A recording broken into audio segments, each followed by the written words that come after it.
শান্তিপূর্ণ আয়োজনে একটি প্রতিক্রিয়াশীল গোষ্ঠী কিছু অপ্রীতিকর পরিস্থিতি তৈরি করার চেষ্টা করে, এবং সেটার অংশ হিসেবে আপনারা দেখতে পেয়েছেন যে আজকের যে টিএসসিতে আমাদের আয়োজন ছিল, এখানে কিছু অপ্রীতিকর ঘটনার সূত্রপাত ঘটে। এই বিষয়ে বিস্তারিত ব্রিফ করার জন্য অনুরোধ করছি ঢাকা বিশ্ববিদ্যালয়ের ছাত্র শিবিরের সভাপতি এস.এম. ফরহাদ ভাইকে। আসসালামু আলাইকুম রহমতুল্লাহ। সম্মানিত সাংবাদিক বন্ধুগণ, আমরা টোটাল বিষয়গুলো নিয়ে প্রথম লিখিত কনসার্ন জানাবো, লিখিত বক্তব্য, এরপরে আপনাদের প্রশ্নগুলো দিব ইনশাল্লাহ। আমাদের বিসমিল্লাহির রহমানির রহিম। সম্মানিত সাংবাদিকবৃন্দ, আসসালামু আলাইকুম। আজ আমরা বাংলাদেশ ইসলামী ছাত্র শিবির ঢাকা বিশ্ববিদ্যালয় শাখার পক্ষ থেকে দুটি গুরুত্বপূর্ণ বিষয়ের উপর আমাদের অবস্থান তুলে ধরতে আপনাদের সামনে উপস্থিত হয়েছি। এক, জুলাই প্রদর্শনী ও বিচারিক হত্যাকাণ্ড সম্পর্কে আমাদের অবস্থান। ঢাকা বিশ্ববিদ্যালয়ের টিএসসি চত্বরে আয়োজিত জুলাই প্রদর্শনীতে আমরা 16 বছরের ফ্যাসিবাদী দুঃশাসনে সংঘটিত বিচার বহির্ভূত হত্যাকাণ্ড এবং তথাকথিত বিচার নামক রাষ্ট্রীয় প্রতিহিংসার প্রকল্পকে তথ্য প্রমাণ সহ জনসম্মুখে উপস্থাপন করেছি।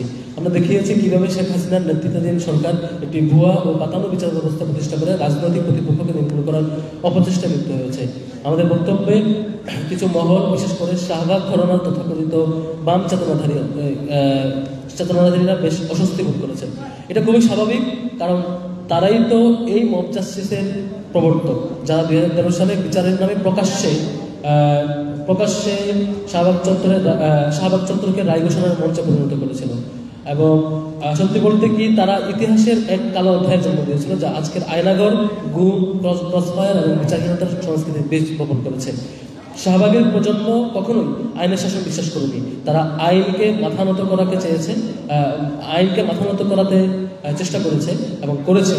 মব তৈরি করেছে, মিডিয়া ম্যানিপুলেট করে, আবেগ দিয়ে জাতিকে ধোঁকা দিয়েছে। তারা কখনো এটিএম আজহার, কখনো দেলোয়ার হোসেন সাঈদীর মতো নেতৃবৃন্দকে ন্যায় বিচারের অধিকার কখনোই স্বীকার করেনি। অথচ নিজেরা কখনোই সেই বিচারকে আইনগতভাবে চ্যালেঞ্জ করার সাহস দেখায়নি, বরং বিভিন্ন ট্যাগ দিয়ে, তকমা দিয়ে প্রতিপক্ষকে গাইল করা ছিল তাদের একমাত্র রাজনীতি। আমরা মনে করি এই তথাকথিত চেতনার সৈনিক বামপন্থীরা বাংলাদেশের রাজনীতি থেকে আদর্শভাবে দেউলিয়া হয়ে গেছে। তারা আজও শেখ হাসিনার ফ্যাসিবাদকে টিকিয়ে রাখার জন্য বর্ণচোরা ষড়যন্ত্রে লিপ্ত। কিন্তু তারা জানে না, জুলাই আগস্ট গণঅভ্যুত্থান সেই ফ্যাসিবাদকে ইতিহাসের গর্তে ছুড়ে ফেলেছে, আর তাদের বিভাজনের রাজনীতিও আজ জঞ্জাল। 2, বিশ্ববিদ্যালয় প্রশাসনের অনুরোধ ও আমাদের সহযোগিতা। প্রদর্শনীর কিছু উপকরণ নিয়ে বিশ্ববিদ্যালয় প্রশাসন আমাদের সঙ্গে যোগাযোগ করে এবং সার্বিক শৃঙ্খলার কথা চিন্তা করে আমরা কিছু নির্দিষ্ট উপকরণ সরিয়ে নেওয়ার জন্য তারা অনুরোধ জানিয়েছে আমাদের কাছে।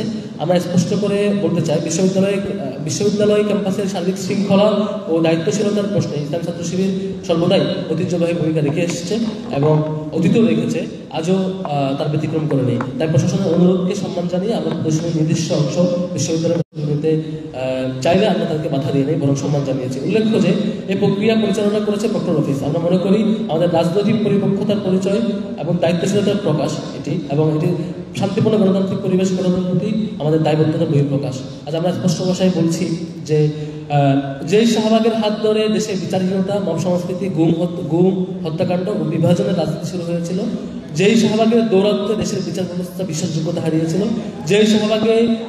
যেই শাহবাগে আজ ইতিহাসের রক্তাক্ত প্রান্তর তৈরি করেছে, আমরা সেই শাহবাগে আজ ইতিহাসের রক্তাক্ত যে প্রান্ত, ইতিহাসের যে অধ্যায়, সেখানে দিন শেষে পরাজিত হয়েছে জুলাই আগস্ট গণঅভ্যুত্থানের মাধ্যমে। আমরা আরো বলতে চাই, ফ্যাসিবাদ পতনের 1 বছরের মাথায় ফ্যাসিবাদের দূষণদের ফ্যাসিবাদী কর্মকাণ্ড ও বয়ানের পুনরুৎপাদন জুলাই স্পিডের সাথে সরাসরি সাংঘর্ষিক। আমরা জানি সত্য বলা সহজ নয়, আর ইতিহাসের গায়েব করা অধ্যায়গুলোকে সামনে তুলে ধরার চেষ্টা বিপজ্জনক। তবু আমরা বলছি, বিচারের নামে সংগঠিত এই ফাঁসিগুলো বিচার নয়, রাষ্ট্রীয় হত্যাকাণ্ড, এবং এই হত্যাকাণ্ডের দায় শুধুমাত্র হাসিনা সরকার নয়, শাহবাগপন্থী সুবিধাভোগী বামপন্থীরাও এই দায় কখনো এড়াতে পারে না। বিশেষ কয়েকটি কনসার্ন আমাদের, আপনারা খেয়াল করেছেন, আমাদের আজকের আয়োজনের প্রেক্ষিতে যারা বিক্ষোভ করেছে এবং ফেসবুকে মব তৈরি করার জন্য পোস্ট দিয়েছে, বিরোধিতা করেছে, প্রত্যেকে বিভিন্ন বাম সংগঠনের পদাধারী নেতা, এবং কেউ সভাপতি, কেউ সেক্রেটারি, কেউ ভিন্ন ভিন্ন পোস্টে, হয়তো 10-12টা সংগঠন মিলে হয়তো 20-50 জন আসছে।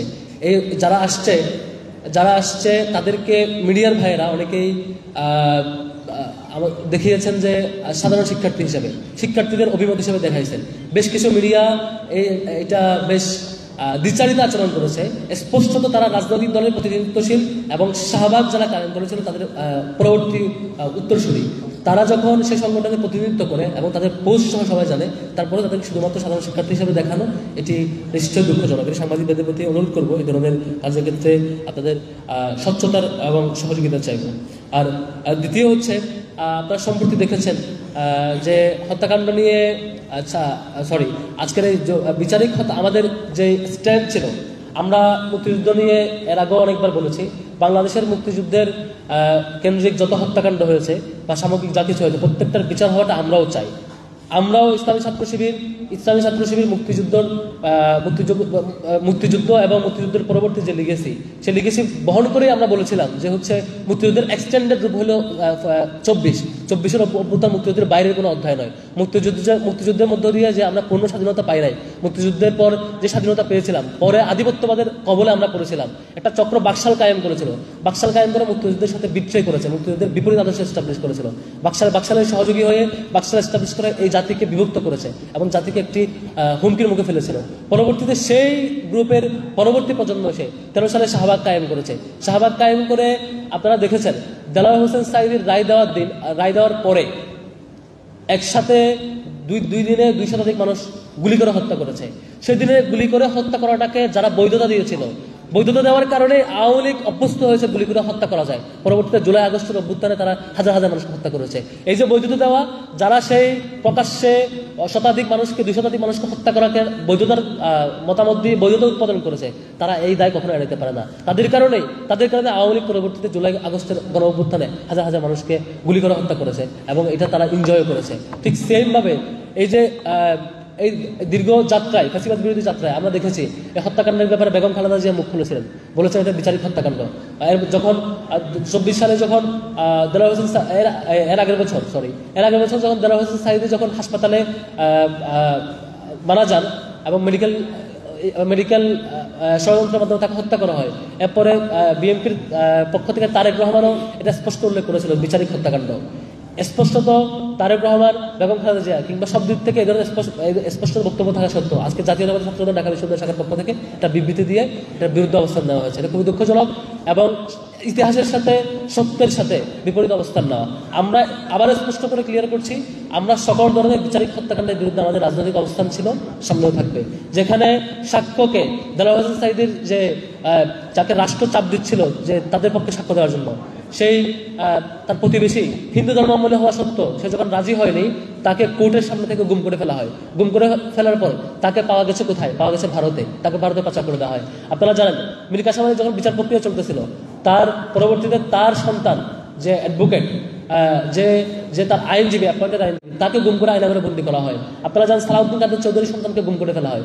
এই যে সাক্ষ্য গুম করা, আন্তর্জাতিক নীতিমালা ব্রেক করা, আন্তর্জাতিক নীতিমালা লঙ্ঘন করে বিচার প্রক্রিয়া বাস্তবায়ন করা, এবং স্কাইপি কেলেঙ্কারির ঘটনা আপনারা জানেন, যেখানে বলা হয়েছে যে তারপরে কাকে টার্গেট করা হচ্ছে, কাকে রায় দিতে হবে, একটা রায় দিতেই হবে, আমি খারাই যাবো, বসায় দিবেন।